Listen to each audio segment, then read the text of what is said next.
Colonel Peter Chambers. Yes, sir. Doctor, welcome. Good to be here, sir. I'm from Texas. I'm not from here. But my mother's retired up in Tampa, so I do come here a little bit north of here. I have your address as in Oklahoma. That's my home of record. I'm in the military. That was my home of record on my address. Are you still on active duty? No, sir. I'm retired now. Okay, thank Yeah. you.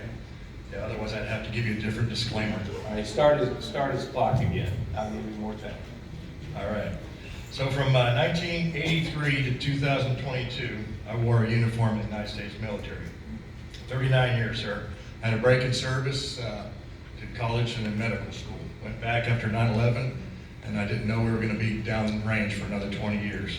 I've served as an infantryman, a paratrooper, a Green Beret, a special operations flight surgeon.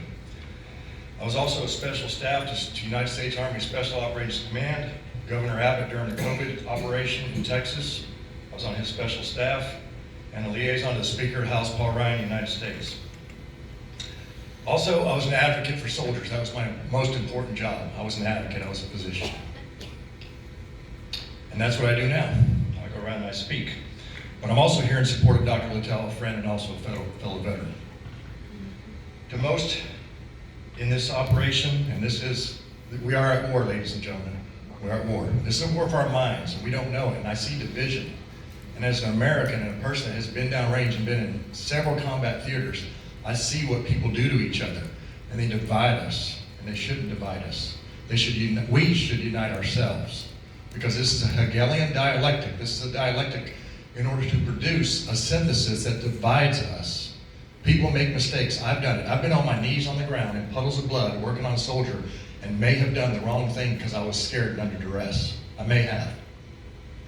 I will never fault somebody for pivoting if they decide that they've made a mistake and they're willing to talk about it. I will never fault a person for doing that. And I don't know the details of what happened in here or any other hospital other than the ones that I've worked at as an emergency room physician.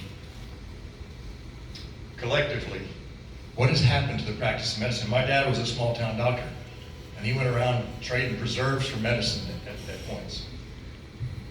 The injections, I was a back damage soldier. I had to take it. They're not safe, they're not effective. What I'd like to say is, don't let financial decisions run protocols. Investigate what happened so that you can learn from it, like an after-action report that we did in the military. Find out what happened. Autopsies, when did they go out the window? I'm an emergency room physician. When somebody died under the age of 27, I had one. In the military, I lost more soldiers in one trip in one operation on the border than I did in one of my trips downrange due to mandated shots and remdesivir in one. This green beret right here signifies a motto, Dio presso liber, to free the oppressed.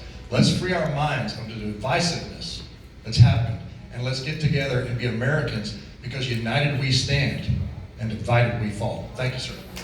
Woo! Good.